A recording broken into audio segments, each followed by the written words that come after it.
ജീവമൊഴി കാൽവരിനാഥന്റെ സ്നേഹമൊഴി തിരുനിറത്താൽ ജീവനേകും യേശുനാഥന്റെ ജീവമൊഴി ജീവധാര ജീവധാര ജീവധാര.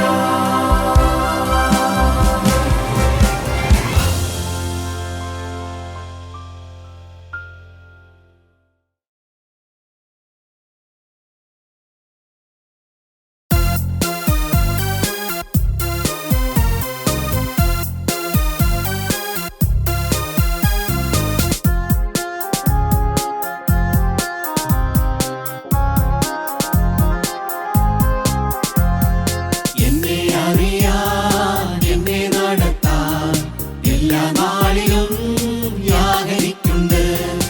എന്നെ അറിയാൻ എന്നെ നടത്താൻ എല്ലാ നാളിലും യാഗരിക്കുണ്ട്. ചൂടിൽ വാഴാതെ വീണു പോകാതെ മേഘസ്തംഭമായി യാഗരിക്കുണ്ട്. ചൂടിൽ വാഴാതെ വീണു പോകാതെ മേഘസ്തംഭമായി യാഗരിക്കുണ്ട്.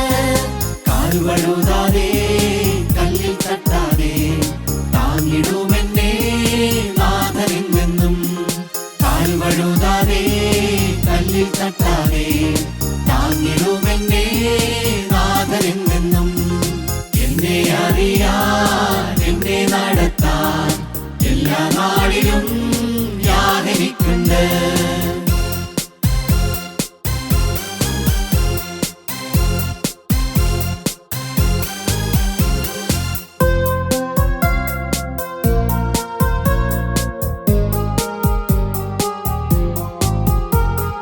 കൂട്ടം വിട്ടു മാടിനെ പോലെ ഒറ്റപ്പെട്ടാലും യാഗരിക്കുണ്ട്. കൂട്ടം വിട്ടു മാടിനെ പോലെ ഒറ്റപ്പെട്ടാലും യാഗരിക്കുണ്ട്. തേടിയെത്തിയിടും നല്ല ഇടയൻ തോളിലേറ്റിയൻ വീട്ടിലെത്തിക്കും. തേടിയെത്തിയിടും നല്ല ഇടയൻ തോളിലേറ്റിയൻ വീട്ടിലെത്തിക്കും. എന്നെ അറിയാൻ എന്നെ നടത്താൻ എല്ലാ നാളിലും യാഗരിക്കുണ്ട്.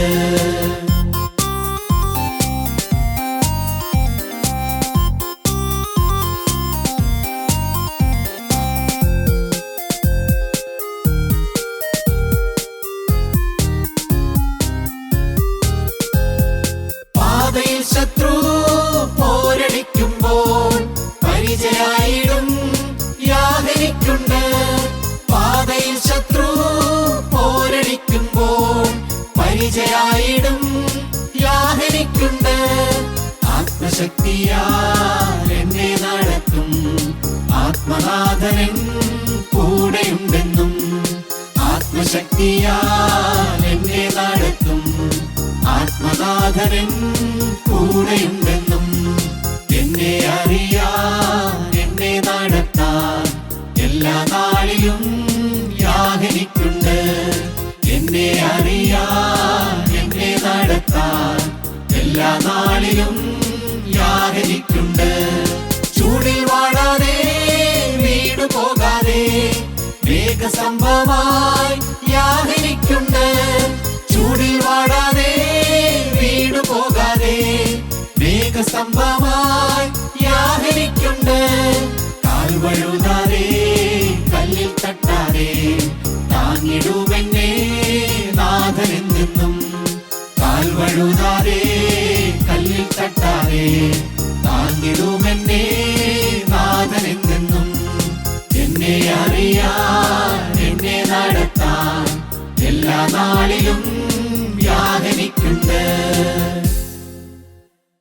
യേശുക്രിസ്തുവിൻ്റെ പരിശുദ്ധമായ നാമം മഹത്വപ്പെടുമാറാകട്ടെ. മനുഷ്യനെ ദൈവം എന്തുകൊണ്ടാണ് സൃഷ്ടിച്ചിരിക്കുന്നത്?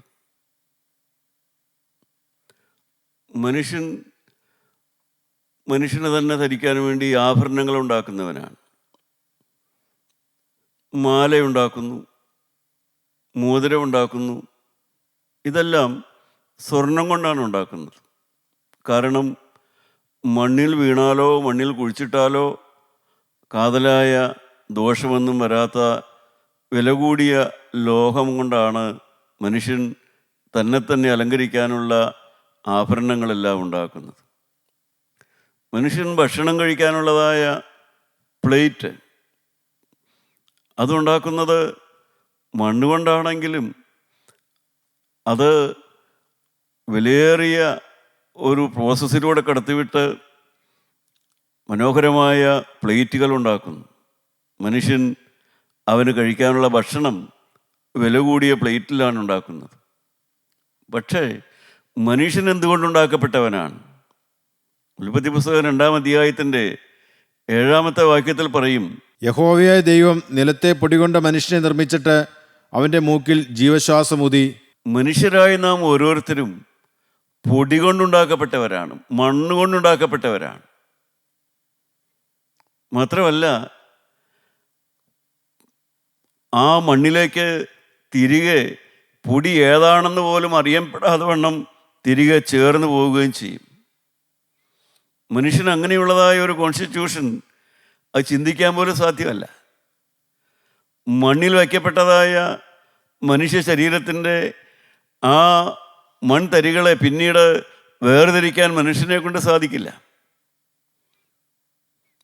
എന്നാൽ ഇങ്ങനെയുള്ളതായി മനുഷ്യനെ അവൻ പൊടി കൊണ്ടുള്ളവനാണെന്നും അവൻ പൊടിയാണെന്നും മാത്രമല്ല, ദൈവം അവനെക്കുറിച്ചുള്ളതായ ആ വാത്സല്യവും കൂടി ഉള്ളവനാണ് ദൈവം. 103-ാം സങ്കീർത്തനം 14, 15, 16 വാക്യം നമുക്ക് വായിച്ച് കേൾക്കാം. ഈ പൊടിയായ മനുഷ്യനോടുള്ളതായ ദൈവത്തിൻ്റെ വാത്സല്യവും സ്നേഹവും നമുക്ക് ആ വാക്യങ്ങളിൽ വായിക്കാൻ പറ്റും. അപ്പന് മക്കളോട് കരുണ തോന്നുന്നത് പോലെ യഹോവയ്ക്ക് തന്റെ ഭക്തന്മാരോട് കരുണ തോന്നുന്നു. അവൻ നമ്മുടെ പ്രകൃതി അറിയുന്നുവല്ലോ. നാം പൊടിയെന്ന് അവൻ ഓർക്കുന്നു. മനുഷ്യന്റെ ആയുസ് പുല്ലുപോലെയാകുന്നു. വയലിലെ പൂ പോലെ അവൻ പൂക്കുന്നു. കാറ്റ് അതിന്മേൽ അടിക്കുമ്പോൾ അത് ഇല്ലാതെ പോകുന്നു. അതിന്റെ സ്ഥലം പിന്നെ അതിനെ അറിയുകയുമില്ല. പ്രിയപ്പെട്ടവരെ, ദൈവത്തിനറിയാം നമ്മുടെ പൊടിയാണെന്ന് അവനറിയാം. വയലിലെ പുല്ല് പോലെയേ ഉള്ളൂ, അല്ലെങ്കിൽ ഒരു പൂ പോലെയേ ഉള്ളൂ. ഒരു കാറ്റടിച്ചാലോ അല്പസമയം കഴിഞ്ഞാലോ പിന്നെ അവനെ കാണുക പോലുമില്ല. അതിൻ്റെ യാതൊരു അവശേഷിപ്പും ഇല്ലാതെ വണ്ണം മനുഷ്യൻ ഇല്ലാതായി പോവുക തന്നെ ചെയ്യും. ഇത് നിത്യനായ ദൈവത്തിനറിയാം. യെശയ്യാ പ്രവചനം 40-ാം അധ്യായം 6, 7, 8 വാക്യം നമുക്ക് വായിക്കാം. പ്രവാചകൻ ഇത് ഓർപ്പിച്ചുകൊണ്ട് ഇസ്രായേൽക്കാരെ പ്രബോധിപ്പിക്കുന്നുണ്ട്. എന്താണ് കൊടുക്കുന്ന പ്രബോധനം നമുക്ക് വായിക്കാം. കേട്ടോ, വിളിച്ചു പറയുക എന്ന ഒരുത്തൻ പറയുന്നു. എന്ത് വിളിച്ചു പറയേണ്ടിവെന്ന് ഞാൻ ചോദിച്ചു. സകല ജഡവും പുല്ലുപോലെയും അതിൻ്റെ ഭംഗിയെല്ലാം വയലിലെ പൂ പോലെയും ആകുന്നു.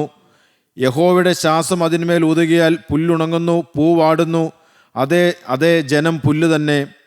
പുല്ലുണങ്ങുന്നു, പൂ വാടുന്നു. നമ്മുടെ ദൈവത്തിൻ്റെ വചനമോ എന്നേക്ക് നിലനിൽക്കും. ദൈവത്തിന് സ്തോത്രം. പ്രിയപ്പെട്ടവരെ, പ്രവാചകൻ ഓർപ്പിക്കുകയാണ്. പ്രവാചകൻ ഒരു കാര്യം കൂടെ ഓർപ്പിക്കുന്നുണ്ട്. മനുഷ്യൻ പുല്ല് പോലെയുള്ളൂ. അവൻ വയലിലെ പുല്ല് പോലെ ഉണ്ടായി വരുന്നു. ഒരു കാറ്റടിച്ച് പോകുന്നു. അതിന് വലിയ നിലനിൽപ്പൊന്നുമില്ല. ഒരു പുഷ്പം, ഒരു പൂ ഒരുപക്ഷെ ഒരു ദിവസമാണെങ്കിൽ മനുഷ്യൻ ഏതാനും വർഷങ്ങൾ ജീവിച്ചു നിരാം പരമാവധി. അതിനുശേഷം അവനും ഇല്ലാതാകുക തന്നെ ചെയ്യും. മനുഷ്യൻ മാത്രമല്ല ഇല്ലാതാകുന്നത്, മനുഷ്യനോട് ബന്ധപ്പെട്ട എവറിത്തിങ് റിലേറ്റഡ് ടു ഹ്യൂമാനിറ്റി എന്ന് പറയാം.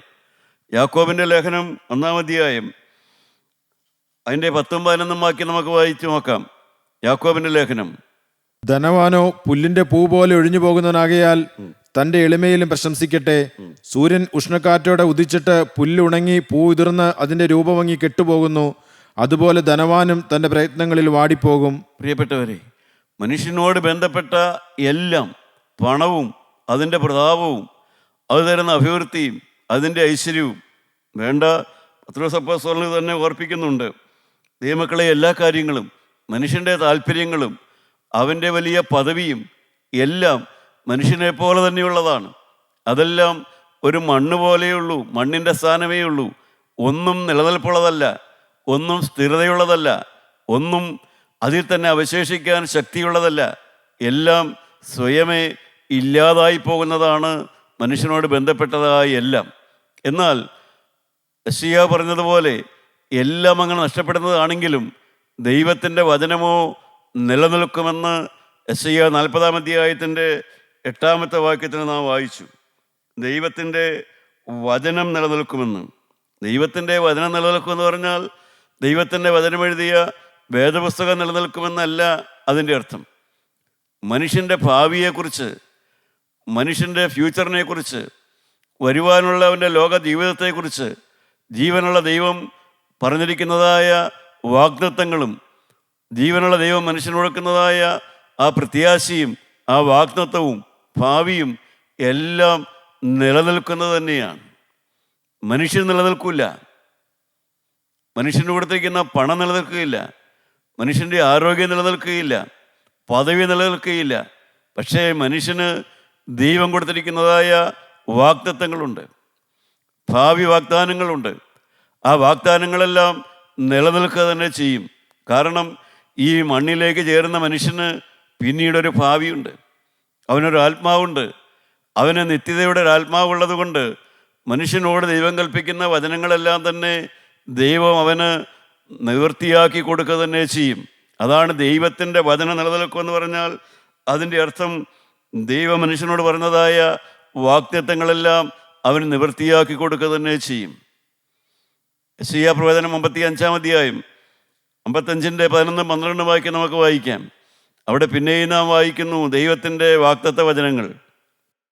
എൻ്റെ വായിൽ നിന്ന് പുറപ്പെടുന്ന എൻ്റെ വചനമായിരിക്കും, അത് വെറുതെ എൻ്റെ അടുക്കിലേക്ക് മടങ്ങി വരാതെ എനിക്ക് ഇഷ്ടമുള്ളത് നിവർത്തിക്കുകയും ഞാൻ അയച്ച കാര്യം സാധിപ്പിക്കുകയും ചെയ്യും. ദൈവത്തിന് സ്തോത്രം. പ്രിയപ്പെട്ടവരെ, ദൈവത്തിൻ്റെ വചനം, ഓരോ മനുഷ്യനെക്കുറിച്ചും പുറപ്പെട്ടിട്ടുള്ളതായ ദൈവത്തിൻ്റെ വചനം, ഓരോ മനുഷ്യൻ്റെ ഭാവിയെക്കുറിച്ച് ദൈവം കൊടുത്തിരിക്കുന്നതായി ദൈവത്തിൻ്റെ വചനം, ഈ ലോകത്തെക്കുറിച്ച് ദൈവം പറഞ്ഞിരിക്കുന്നതായ ദൈവത്തിൻ്റെ വചനം, മനുഷ്യ മാനവരാശിയെക്കുറിച്ച് ദൈവം പറഞ്ഞിരിക്കുന്നതായ ദൈവത്തിൻ്റെ വചനം, ഇതെല്ലാം ദൈവത്തിൻ്റെ വചനമാകുന്ന വിശുദ്ധ വേദപുസ്തകത്തിലുണ്ട്.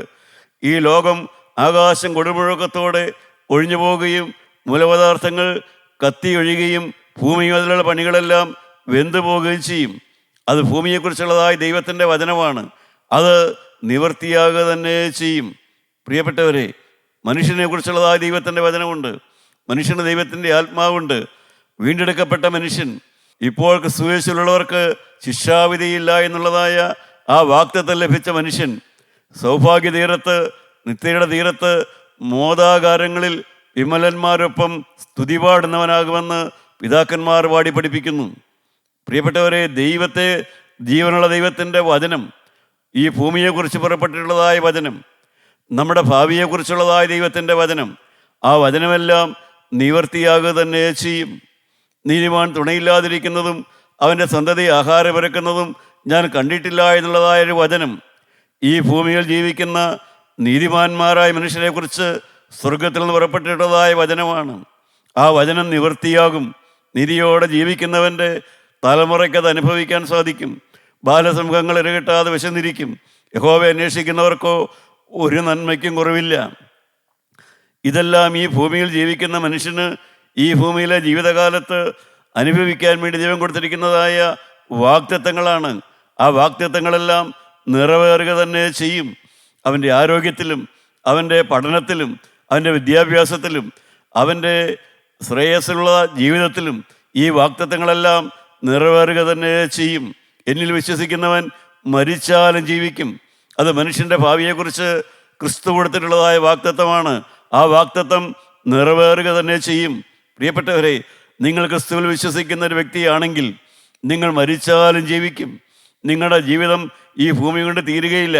മരണം കഴിഞ്ഞ് ഉയർത്തെഴുന്നേൽക്കുമ്പോൾ നിങ്ങൾ സമാധാന ദേശത്ത്, സമാധാന തീരങ്ങളിൽ ക്രിസ്തുവിൻ്റെ മുഖം കണ്ടുകൊണ്ട് നിങ്ങൾക്ക് ജീവിക്കാൻ കഴിയുമെന്ന് ദൈവത്തിൻ്റെ വചനം പറയുന്നു. ഈ വചനമെല്ലാം നിവർത്തിയാകുക തന്നെ ചെയ്യും. കാരണം ഇളകാത്ത രാജ്യം പ്രാപിക്കാൻ വേണ്ടിയാണ് ജീവനുള്ള ദൈവം നമ്മളെ വിളിച്ചിരിക്കുന്നത്.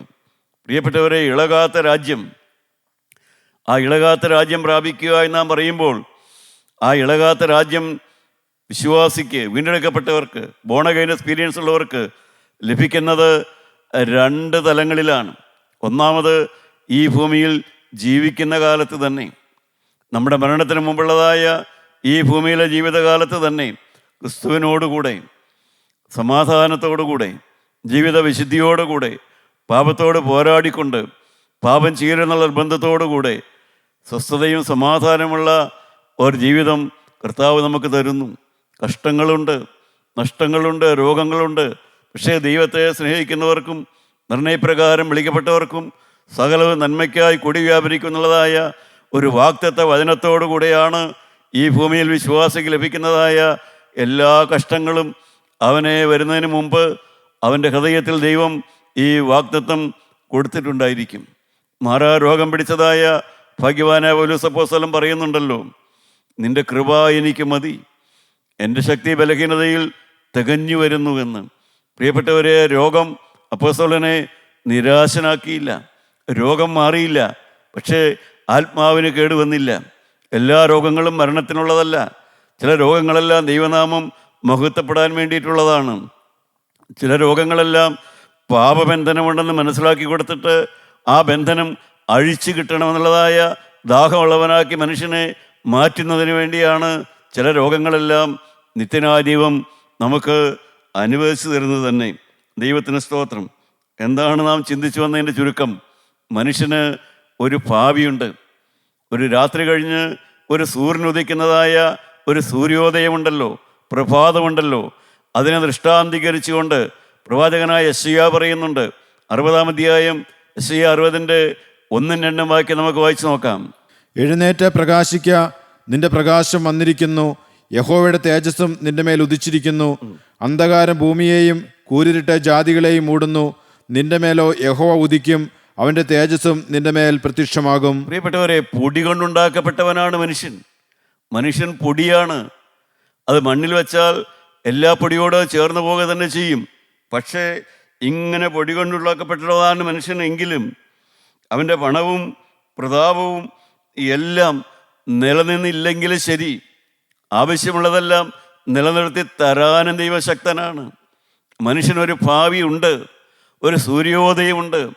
ഒരു അസ്തമനത്തിന് ശേഷം ഒരു സൂര്യോദയമുള്ള പോലെ തന്നെ ഈ മനുഷ്യൻ ഈ ഭൂമിയിലെ കഷ്ടപ്പാടിൻ്റെയും ദാരിദ്ര്യത്തിൻ്റെയും രോഗത്തിൻ്റെയും എല്ലാ കെടുതിയുടെയും നടുവിൽ അവൻ ക്രിസ്തുവിങ്കലേക്ക് വരുന്നുവെങ്കിൽ, മാനസ്വാതന്ത്ര്യപ്പെടുന്നുവെങ്കിൽ അവന് സൂര്യോദയം പോലെയുള്ളതായ ഒരു ഭാവി കാലമുണ്ടെന്ന് ദൈവത്തിൻ്റെ വചനം നമ്മളെ ഓർപ്പിക്കുന്നു. പ്രിയപ്പെട്ടവരെ, അനേകർക്ക് ആ ഭാവി നഷ്ടപ്പെട്ടു പോകുന്നുണ്ട്. ആ ഭാവി നഷ്ടപ്പെട്ടു പോകുന്നുണ്ട്. പണ്ട് ഇസ്രായേൽ മക്കൾക്ക് അത് നഷ്ടപ്പെട്ടു പോയി. അത് ഓർപ്പിച്ചുകൊണ്ട് ദാവീദ് പറയുന്നുണ്ട് സങ്കീർത്തനത്തിൽ, എബ്രായ ലേഖനത്തിൽ അത് എടുത്തു പറയുന്നുണ്ട്. എബ്രായ ലേഖനം 3-ാം അധ്യായത്തിൻ്റെ 15-ാമത്തെ വാക്യം നമുക്ക് വായിച്ചു നോക്കാം. ഇന്ന് നിങ്ങൾ അവൻ്റെ ശബ്ദം കേൾക്കുന്നുവെങ്കിൽ മത്സരത്തിൽ എന്ന പോലെ നിങ്ങൾ ഹൃദയങ്ങളെ കഠിനമാക്കരുത് എന്ന് പറയുന്നതിൽ ആരാകുന്നു കേട്ടിട്ട് മത്സരിച്ചവർ? ഇന്ന് നിങ്ങൾ അവൻ്റെ ശബ്ദം കേൾക്കുന്നുവെങ്കിൽ, പ്രിയപ്പെട്ടവരെ, ആരോടാണ് ഈ കാര്യം ഓർപ്പിക്കുന്നത്? കഴിഞ്ഞ കാലങ്ങളിൽ ദൈവശബ്ദം കേട്ടിട്ട് അവഗണിച്ചവർ, കഴിഞ്ഞ കാലങ്ങളിൽ ദൈവത്തിൻ്റെ വചനം കേട്ടിട്ട് അതിനെ തള്ളിക്കളഞ്ഞവർ, കഴിഞ്ഞ കാലങ്ങളിൽ ദൈവത്തിൻ്റെ വചനം കേട്ടിട്ട് അതിനെതിരായി പ്രവർത്തിച്ചവർ, കഴിഞ്ഞ കാലങ്ങളിൽ ദൈവത്തിൻ്റെ വചനത്തോട് മത്സരിച്ചവർ, ദൈവത്തോടും ദൈവവചനത്തോടും ദൈവവേലയോടെല്ലാം മത്സരിച്ചവരോട് ഇന്ന് പിന്നെയും ഈ പരിശുദ്ധാത്മ പറയുകയാണ്, വീണ്ടും ദൈവത്തിൻ്റെ ശബ്ദം കേൾക്കുമ്പോൾ നിങ്ങൾ കഴിഞ്ഞ കാലങ്ങളെപ്പോലെ മത്സരിക്കരുത്. സഹോദരാ, നീ കഴിഞ്ഞ കാലത്തെ പോലെ ഈ വചനം ചവിട്ടിക്കളയരുത്. ഈ തിരുവചനം കേൾക്കുന്ന പ്രിയപ്പെട്ടവരെ, നിങ്ങളൊരു പക്ഷേ കുടുംബത്തിൽ ഒരുമിച്ചിരുന്ന് ഈ വചനം കേൾക്കുകയായിരിക്കും, അല്ലെങ്കിൽ നീ ഒരുപക്ഷെ ഒറ്റയ്ക്കായിരിക്കും, യാത്രക്കിടയിലായിരിക്കും. എവിടെയായിരുന്നാലും നിത്യനായ ജീവൻ നിന്നോട് പറയുന്നു, ഈ വചനത്തെ നീ ചവിട്ടിക്കളയരുത്. കാരണം നിനക്കൊരു ഭാവിയുണ്ട്. നിന്റെ ഭാവിയെക്കുറിച്ചാണ് ഈ വചനം പറയുന്നത്. നിനക്ക് വരാൻ പോകുന്ന നന്മയെക്കുറിച്ചാണ് ഈ വചനം ഓർപ്പിക്കുന്നത്. നിനക്ക് ജീവിതത്തിൽ നല്ല ശ്രേയസ് ഉണ്ടാകുന്നതിന് വേണ്ടിയാണ് ഈ വചനം നിന്നെ കേൾപ്പിക്കുവാൻ ദൈവം ആഗ്രഹിക്കുന്നത്. മനുഷ്യൻ്റെ ഭാവിയെക്കുറിച്ച് പിതാക്കന്മാർ പാടുന്നു. സുറിയാനി സഭയുടെ പിതാക്കന്മാർ ഇപ്രകാരം ഒരു ഗീതമുണ്ടല്ലോ: ദൈവം സൃഷ്ടിച്ചാദത്തെ സൃഷ്ടാവടുതുല്യം സൃഷ്ടിയായി മൺമയനുദ്യാനത്തിൽ തരുനിരയിൽ പോയി വന്നിടും നതു കാൺമാനുള്ള ആനന്ദം സൂക്ഷിച്ചും കൊണ്ട് മേവി കൂറു നിറന്മാർ മണ്ണിനുയർച്ചയിലാശ്ചര്യം. വളരെ മനോഹരമല്ലേ പാട്ട്? എന്താണ് ആ പാട്ടിലൂടെ നാം ധ്യാനിച്ച് കേൾക്കുന്നത്? മണ്ണിൻ്റെ ഉയർച്ച. ജീവനുള്ള ദൈവം മനുഷ്യനെ പൊടിയിൽ, ദൈവത്തിൻ്റെ കയ്യിൽ പൊടിയെടുത്ത് തൻ്റെ സാദൃശ്യത്തിൽ ദൈവം മനുഷ്യനെ സൃഷ്ടിച്ചു. തൻ്റെ സ്നേഹം, തൻ്റെ വിശുദ്ധി, തൻ്റെ പ്രകാശം അത് മനുഷ്യന് അനുഭവമാക്കി കൊടുക്കത്തക്കവണ്ണം ദൈവം മനുഷ്യനെ സൃഷ്ടിച്ചു. സൃഷ്ടാവോട് തുല്യമായി തന്നെ മനുഷ്യനെ സൃഷ്ടിച്ചു. അവനെ ആനന്ദങ്ങളുടെ പറുദീസായിൽ ദൈവമാക്കി, ഉദ്യാനത്തിലാക്കി. ആ ഉദ്യാനത്തിൽ തരുനിരയിലൂടെ മനുഷ്യനും ദൈവവും കൂടെ നടന്നു. ദൈവവും മനുഷ്യനും കൂടെ ആ ഏദൻ തോട്ടത്തിലെ വൃക്ഷങ്ങളുടെ ഇടയിലൂടെ തരുനിരയിലൂടെ നടന്നു. ഞാനിങ്ങനെ ധ്യാനിക്കട്ടെ, ഒരുപക്ഷെ ആ മരങ്ങളുടെ ഇടയിലൂടെ നടക്കുമ്പോഴായിരിക്കാം ദൈവം ആദാമിനോട് പറഞ്ഞത്, നീ എല്ലാ ഫലവും നീ തിന്നു, പക്ഷേ ഈ തോട്ടത്തിൻ്റെ ആ നടുവിൽ നിൽക്കുന്ന ആ വൃക്ഷമുണ്ടല്ലോ, നന്മതിന്മകളെക്കുറിച്ച് അറിയുന്ന വൃക്ഷം, അതിൻ്റെ ഫലം മാത്രം നീ തിന്നരുതെന്ന് ഒരുപക്ഷെ പറഞ്ഞത് ആ തരുനിരയിൽ കൂടെ നടന്നപ്പോഴായിരിക്കാം.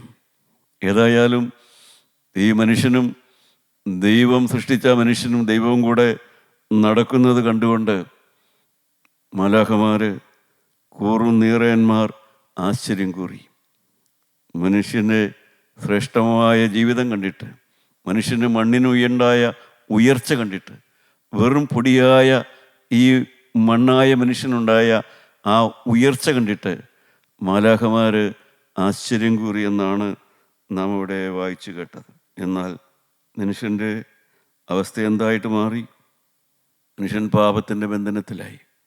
അതോടുകൂടെ അവൻ്റെ സൗഭാഗ്യങ്ങളെല്ലാം നഷ്ടപ്പെട്ടു പോയി. അവൻ പ്രതികാരവാസനയുള്ളവനായി, നശിപ്പിക്കണമെന്ന് ആഗ്രഹമുള്ളവനായി, വ്യക്തിവൈരാഗ്യമുള്ളവനായി. കൊലപാതകം നടത്തിയാലും ശരി ആ ദാഹമുള്ളവനായി മനുഷ്യൻ്റെ ഹൃദയകാഠിന്യം. മോശയാണ് മനുഷ്യൻ്റെ ഹൃദയകാഠിന്യത്തെക്കുറിച്ച് ആദ്യമായിട്ട് തന്നെ ഓർപ്പിക്കുന്നതെന്ന് എനിക്ക് തോന്നുന്നു. മനുഷ്യൻ്റെ ഹൃദയകാഠിന്യത്തെക്കുറിച്ച് മോശയാണ് ഓർപ്പിക്കുന്നത്. മനുഷ്യൻ്റെ ദുഷ്ടതയെക്കുറിച്ചെല്ലാം നാം ഉൽപ്പത്തി പുസ്തകത്തിൽ വായിക്കുന്നുണ്ട്. ഹൃദയകാഠിന്യം മോശയത് കണ്ടു. വിശ്വാസികളുടെ കുടുംബജീവിതത്തിലാണ് മോശയത് കണ്ടത്. ഭാര്യാഭർത്തൃ ബന്ധത്തിലാണ് മോശ ഏറ്റവും കഠിന ഹൃദയം മോശയ്ക്ക് മനസ്സിലായത്. ഇസ്രായേൽ മക്കളുടെ ഭാര്യാഭർത്തൃ ബന്ധത്തിലാണ്. നിങ്ങൾക്കറിയാമല്ലോ, അവിടെ മോശ പറഞ്ഞു, ഉപേക്ഷണപത്രം കൊടുത്ത് ഉപേക്ഷിക്കാനായിട്ട് മോശ ഒരു കൽപ്പന എഴുതി കൊടുത്തു. ആദിയിൽ അങ്ങനെ ആയിരുന്നില്ല എന്ന് കർത്താവായ യേശു പറയുന്നുണ്ടല്ലോ. വിചാരകുറ്റം കൊണ്ടല്ലാതെ ഭാര്യയെ ഉപേക്ഷിച്ച് മറ്റൊരുത്തിയെ പരിഗ്രഹിക്കുന്നവൻ ചെയ്യുന്നത് വ്യഭിചാരം തന്നെ എന്ന് യേശു ക്രിസ്തു പറയുന്നു. എന്നാൽ മോശ ഇസ്രായേൽ മക്കളുടെ ഹൃദയകാഠിന്യം കണ്ടിട്ട് ദൈവമക്കളെ മുന്നോട്ട് പോകാനൊരു വഴി കൊടുത്തു. ഇന്നും ഹൃദയകാഠിന്യത്തിന് ഒരു കുറവുമില്ലാതെ മനുഷ്യൻ വലയുന്നത് നമുക്ക് കാണാം. മണ്ണിൻ്റെ ഉയർച്ചയിൽ ഒരു കാലത്ത് ആശ്ചര്യം കൂടിയ മാലാഖമാർ ഇന്ന് മണ്ണിൻ്റെ ആ മണ്ണായ മനുഷ്യൻ എന്തെല്ലാമാണ് കാട്ടിക്കൂട്ടുന്നത്. മനുഷ്യൻ്റെ ഏറ്റവും വലിയ ദുരവസ്ഥ എന്ന് പറയുന്നത്, മനുഷ്യൻ പാപം ചെയ്യുന്നതിനേക്കാൾ വലിയൊരു ദുരവസ്ഥ മനുഷ്യനുണ്ട്. പാപം ചെയ്യുന്നത് ദുരവസ്ഥയാണ്, മ്ലേച്ഛത ചെയ്യുന്നത് ദുരവസ്ഥയാണ്. എന്നാൽ അതിനേക്കാളും വലിയ ദുരവസ്ഥ മനുഷ്യന് സംഭവിച്ചിരിക്കുന്നത് എന്താണ് എന്ന് ചോദിച്ചാൽ, മനുഷ്യൻ്റെ ധാരണ അവനതിൽ നിന്ന് പുറത്തു കിടക്കാൻ പറ്റില്ല എന്നുള്ളതാണ്. താൻ ആയിരിക്കുന്ന പാപത്തിൽ നിന്ന്, താൻ പെട്ടുപോയ കുഴിയിൽ നിന്ന്, തൻ്റെ കലങ്ങിപ്പോയ കുടുംബത്തിൽ നിന്ന്, തന്നെ നഷ്ടപ്പെട്ടു പോയ ആ ഭാവി ജീവിതത്തിലേക്ക് അവനൊരു കാലത്തും തിരിച്ചു വരാൻ പറ്റില്ല എന്നുള്ളതാണ് മനുഷ്യൻ സംഭവിച്ചിരിക്കുന്നതായ ആ ഏറ്റവും വലിയ നിരാശ എന്ന് പറയുന്നത്. അവിടെയാണ് സുവിശേഷത്തിന് പ്രവർത്തിക്കാൻ കഴിയുക. മനുഷ്യൻ നിരാശനാണ്, ഉത്സാഹത്തോടെ പാപം ചെയ്യുന്നു. പാപം ചെയ്യുമ്പോഴുള്ള ഉത്സാഹം പാപം ചെയ്തു കഴിയുമ്പോൾ നിരാശയായിട്ട് മാറുന്നു. വാശിയും വൈരാഗ്യവും കാണിച്ച് മനുഷ്യൻ പ്രതികാരത്തിൻ്റെ ദാഹത്തോടെ പലതും ചെയ്യുന്നു. അതിനുശേഷം നിരാശനായി മാറുന്നു. വാർദ്ധക്യത്തിലേക്ക് വരുമ്പോൾ, മരണത്തോടടുക്കുമ്പോൾ മനുഷ്യൻ മഹാദുഃഖത്തിലാകുന്നു. ഏശാവിൻ്റെ ആപത്തെന്ന് പറയുന്ന പോലെ പരിഹരിക്കാൻ പറ്റാത്ത ആപത്തിൽപ്പെട്ടതായ മനുഷ്യൻ തന്നെ മരണക്കിടക്കയിലേക്ക് എത്തുമ്പോൾ നിരാശനായി പോകുന്നു. എന്നാൽ പ്രവാചകനായ യെരമ്യാവ് 13-ാം അധ്യായത്തിൻ്റെ 23-ാമത്തെ വാക്യത്തിൽ മനുഷ്യരായ നമുക്ക് തരുന്നതായ ഒരു വിലയേറിയ വാക്തത്വമുണ്ട്. യെരമ്യാ 13:23. കൂശന് തൻ്റെ ത്വക്കും പുള്ളിപ്പുലിക്ക് തൻ്റെ പുള്ളിയും മാറ്റുവാൻ കഴിയുമോ? എന്നാൽ ദോഷം ചെയ്യുവാൻ ശീലിച്ചിരിക്കും നിങ്ങൾക്കും നന്മ ചെയ്യുവാൻ കഴിയും. ദൈവത്തിന് സ്തോത്രം. ദൈവമക്കളെ, എത്ര പ്രത്യാശയുടെ വചനമാണ്. കൂശന് തൻ്റെ ത്വക്ക്, പുള്ളിപ്പുലിക്ക് തൻ്റെ പുള്ളി മാറ്റുവാൻ കഴിയുകയില്ല. കാരണം മനുഷ്യനെ കൊണ്ട് അസാധ്യമാണതെല്ലാം. പക്ഷേ മനുഷ്യനെ കൊണ്ട് അസാധ്യമായതായ സഹോദര, അതിൻ്റെ സ്വഭാവം മാറ്റിത്തരാൻ യേശു ക്രിസ്തുവിന് കഴിയും. നിങ്ങളുടെ കുടുംബത്തിലെ പിണക്കം മാറ്റിത്തരാൻ യേശു ക്രിസ്തുവിന് കഴിയും. വൈദ്യശാസ്ത്രത്തിന് പരിഹരിക്കാൻ കഴിയാത്ത നിന്റെ രോഗത്തിന് സൗഖ്യം തരാൻ യേശുവിന് കഴിയും. അതാണ് പ്രവാചകൻ ഓർപ്പിച്ചത്. മനുഷ്യർക്ക് അസാധ്യമായത് അത് സാധ്യമാക്കി തരാൻ ദൈവത്തിന് കഴിയും. കൂശിന് തൻ്റെ ത്വക്കും പുള്ളിപ്പുലിക്ക് തൻ്റെ പുള്ളിയും മാറ്റുവാൻ കഴിയില്ലെങ്കിലും ദോഷം മാത്രം ചെയ്യാൻ ശീലിച്ച നിങ്ങൾക്ക് നന്മ ചെയ്യുവാൻ കഴിയും. പ്രിയ സഹോദര, നിനക്കിനിയും നിന്റെ ഹൃദയത്തിൽ നിന്ന് വിശുദ്ധിയുടേതായൊരു പ്രവാഹമുണ്ടാകും. അശുദ്ധിയിലേക്ക് പോയ നിന്റെ ജീവിതം മദ്യപാനത്തിലും മയക്കുമരുന്നിലും ബ്ലൂ ഫിലിമിലും അവിഹിത ബന്ധത്തിലും അല്ല, പ്രതികാരത്തിലും കൊലപാതക ചിന്തയിലും എല്ലാത്തിലും നശിച്ചുപോയ നിന്റെ അതേ ഹൃദയത്തിലേക്ക് ഇനിയും സുവിശേഷം കിടക്കും, ഇനിയും വചനം കിടക്കും, ഇനിയും വാഗ്ദത്തങ്ങൾ കിടക്കും.